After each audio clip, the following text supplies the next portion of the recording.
Muy bienvenidos a su programa Biblia 360, el podcast semanal que nos ayuda a entender mejor la palabra de Dios y trae bendición a nuestras vidas. Nos da mucha alegría saber que están nuevamente con nosotros en sintonía. Tu amigo Noé Álvarez te saluda y te agradece el estar conectado con nosotros nuevamente. Pastor Salazar, los micrófonos y el tiempo son suyos. Dios le bendiga. Hola, ¿qué tal mis amigos, mi gente linda? Les saluda a su amigo el pastor Homero Salazar, agradeciéndole siempre su precioso tiempo. Bueno, hoy empezaremos con el primer episodio de la serie que hemos titulado Los consejos de Pedro. Durante esta serie vamos a estudiar los dos primeros capítulos de la primera epístola escrita por el apóstol San Pedro. Tiene un contenido precioso y los episodios los hemos titulado, son 4 episodios. El primero será el de hoy, Una esperanza viva. El segundo, Una vida santa. El tercero, Una identidad misionera. Y el cuarto episodio titulará Una vida de servicio. Bueno, vamos entonces al episodio de hoy, Una esperanza viva. Este episodio estará basado en el capítulo 1 de esta primera carta del apóstol San Pedro, desde los versos 3 al 12. Antes, déjenme mencionar que esta carta la escribió justamente el apóstol Pedro casi al final de su vida, y lo hizo desde Roma, entre los años 64 y 66 después de Cristo. Y ustedes pueden decir, pero pastor, ¿qué cosas tendrá para decirnos la palabra de Dios? Son muchos años atrás.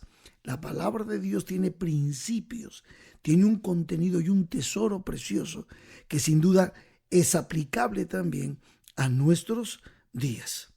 Esta carta el apóstol Pedro la escribe en un tiempo de persecución, en un tiempo en el que Nerón, el emperador, perseguía a los cristianos. Es una carta escrita a la iglesia en general con la finalidad de darles ánimo, de fortalecer la fe de los hermanos y la esperanza de todos aquellos que han sido expatriados y que sin duda alguna están sufriendo. Así que vamos a entrar de lleno a nuestro estudio. Pedro se introduce en el verso 1 y 2 de la siguiente manera. Dice, Pedro, apóstol de Jesucristo, a los expatriados de la dispersión en el Ponto, Galacia, Capadocia, Asia y Bitinia. Estas áreas que él menciona son justamente las zonas de tanto el norte como el oeste de lo que hoy podemos conocer como Turquía. El verso 2 dice, elegido según la presciencia de Dios Padre en santificación del Espíritu para obedecer y ser rociados con la sangre de Jesucristo, gracia y paz os sean multiplicadas. Aquí estamos claros que el apóstol San Pedro está dirigiéndose específicamente a personas que ya conocen a Cristo, que ya saben lo que Cristo ha hecho por ellos y entonces están comprendiendo, entendiendo el maravilloso plan de salvación que Dios ha revelado a través de Jesucristo. Y ahora noten lo que dice en el verso 3 de este primer capítulo. Dice, bendito el Dios y Padre de nuestro Señor Jesucristo, que según su grande misericordia nos hizo renacer para una esperanza viva por la resurrección de Jesucristo de los muertos. Aquí ya Pedro entra de lleno y nos da esta frase preciosa que podemos repetir, esperanza viva. ¿Qué es lo que hace que la esperanza sea viva? Justamente el hecho de que Cristo Jesús es la esperanza y Cristo Jesús resucitó de los muertos. La resurrección de Cristo, que es la victoria con la que Cristo reviste todo este proceso triste que vimos en su vida, pasión y muerte. es lo que justamente hace que la esperanza que es Cristo esté viva en los corazones de los hijos de Dios. Y aquí el apóstol empieza a desarrollar una serie de cosas que están interconectadas con esta idea de la esperanza viva. Es que, mis amigos, Cristo es la fuerza, la esperanza que guía al cristiano hacia adelante. ¿Para qué? Para que podamos vencer todos los problemas, las vicisitudes, lo que pase frente a nuestra vida. Saben, sin Cristo no hay esperanza, pero con Él la esperanza es viviente, es dinámica. Y el paganismo solo puede ofrecer ilusiones vacías, pero Cristo, la esperanza, nos da vida y nos hace renacer. Y dice el verso 4, ¿a qué? ¿Y para qué renacer? Dice, para una herencia incorruptible, incontaminada e inmarcesible, reservada en los cielos para vosotros. Inmarcesible significa que no se marchita, inmarchitable. Incorruptible habla de algo que no está sujeto a deterioro, por lo tanto es inmortal. Incontaminada significa inmaculada, o sea, que no puede ser manchada o violada. Gloria al Señor. En la parte final del verso 4 dice el apóstol Pedro que esto está reservado para nosotros. Y en el verso 5 habla de nosotros y dice que sois guardados por el poder de Dios mediante la fe. O sea, que somos protegidos por los ejércitos divinos. Cuando amamos a Cristo, cuando tenemos una relación personal con el Señor, cuando entendemos y creemos por la fe que Él es el Señor, que Él es nuestra esperanza viva, dice la palabra de Dios, dice Pedro, que el Señor nos guarda, nos protege por el poder de Dios mediante la fe. ¿Para qué?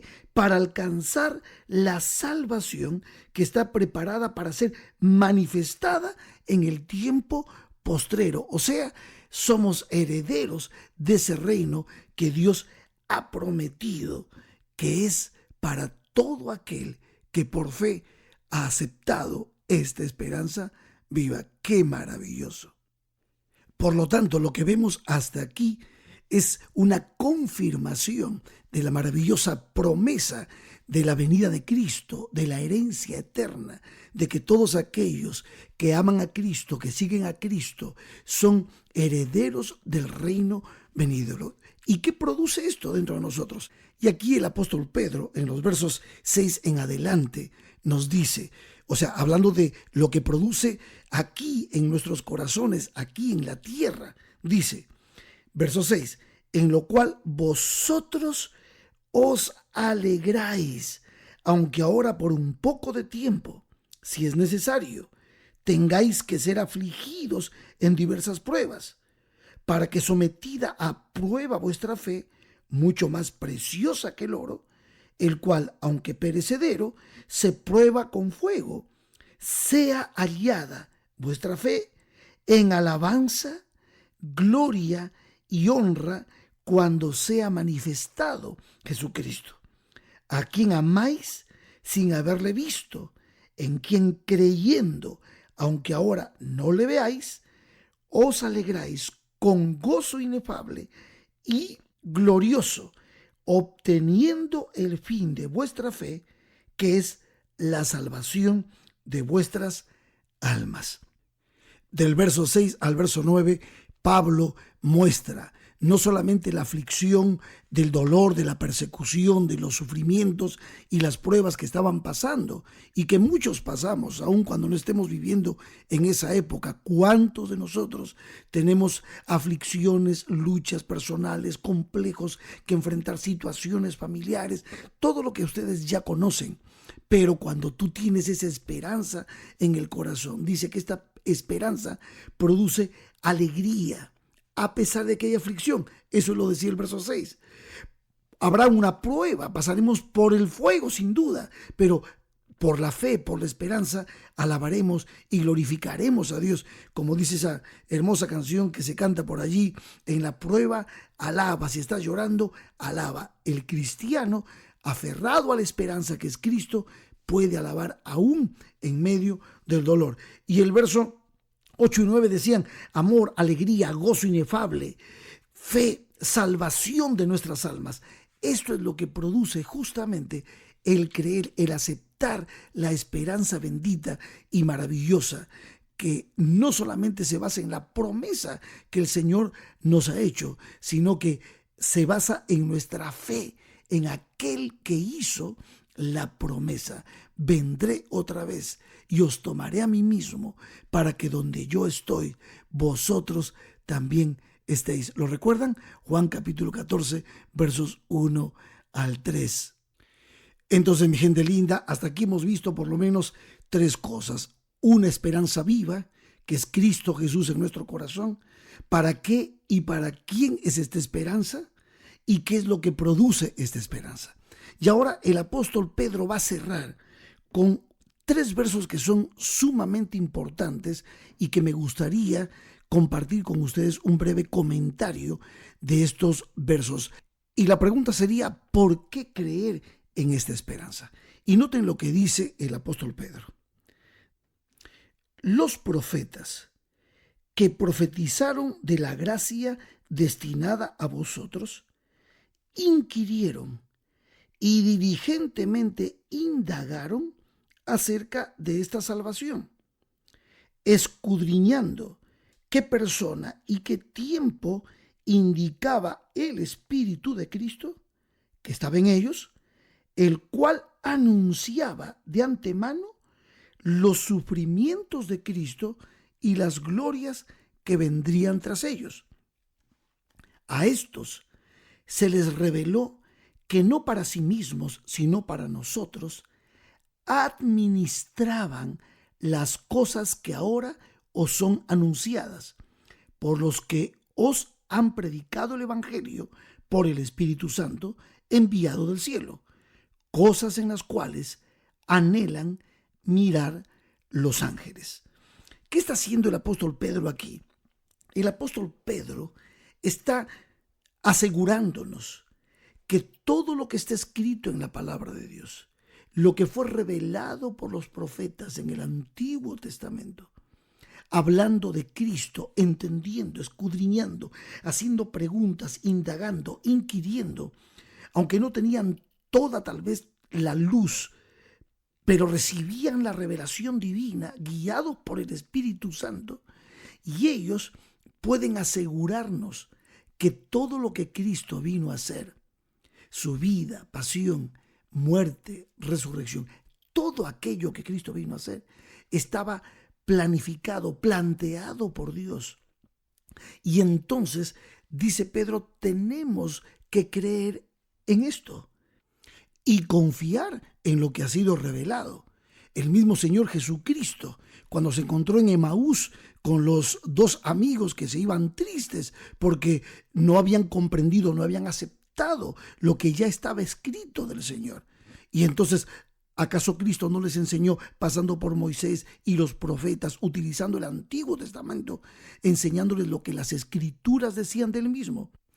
Y por este motivo, el apóstol Pedro, en su segunda epístola, en el capítulo 1, en el verso 19, decía: tenemos también la palabra profética más segura, a la cual hacéis bien en estar atentos, como a una antorcha que alumbra en lugar oscuro, hasta que el día esclarezca y el lucero de la mañana salga en vuestros corazones.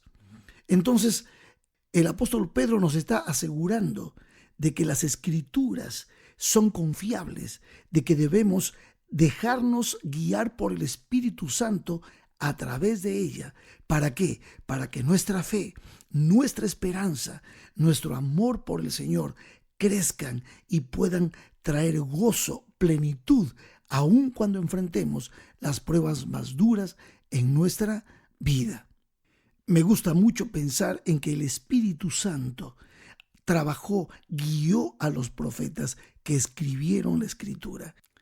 Por eso confío tanto en el Antiguo y el Nuevo Testamento, en esa coherencia maravillosa y esa línea fina, roja, que va hilvanando cada página de la Escritura, porque allí Cristo, nuestra esperanza, se revela por amor a cada uno de nosotros.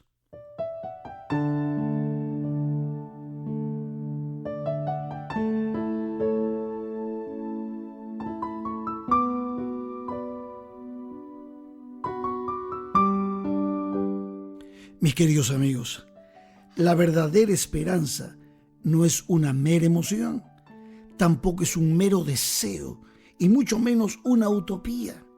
La esperanza ni siquiera está basada en una promesa de algo que recibiremos. Más bien, la verdadera esperanza está basada en esencia, en la confianza y en el amor que tú y yo le tenemos a aquel que nos hizo la promesa. Me estoy refiriendo a nuestro Dios Todopoderoso, Padre, Hijo y Espíritu Santo, la divinidad, nuestro Dios Todopoderoso, nuestro Jehová de los ejércitos. Él ha provisto salvación para nosotros. Él es la esperanza. Más allá de lo que recibamos, confiemos en Dios, amemos a Cristo de todo corazón y dejemos que el Espíritu Santo llene nuestros corazones de amor, gozo, paz, paciencia, benignidad, bondad, fe, mansedumbre, templanza, en otras palabras, de una esperanza viva. Que Dios te bendiga. Amén.